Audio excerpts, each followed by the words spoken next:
Padyshim se në ajetin kuranor ka Allahu subhanahu wa taala na flet se të mos futemi në shtëpitë e huaja pa lejen e tyre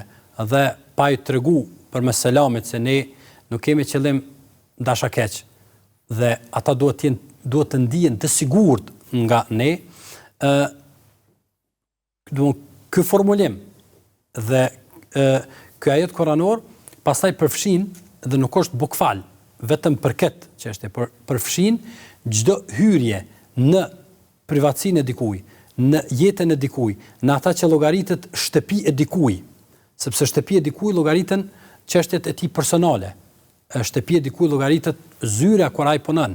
Shtëpia e dikujt llogaritet vendpunimi e kështu me radhë. Çdo hyrje dikun tjetër pa lejen e tij dhe pa tregu qëllimin,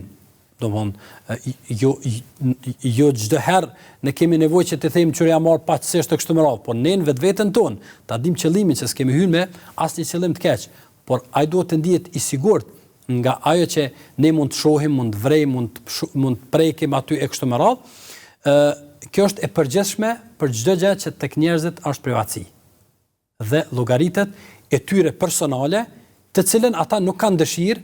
ta shfaqin e nuk kanë dëshirë që ta ekspozojnë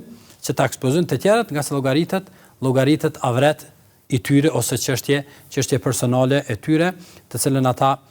me ta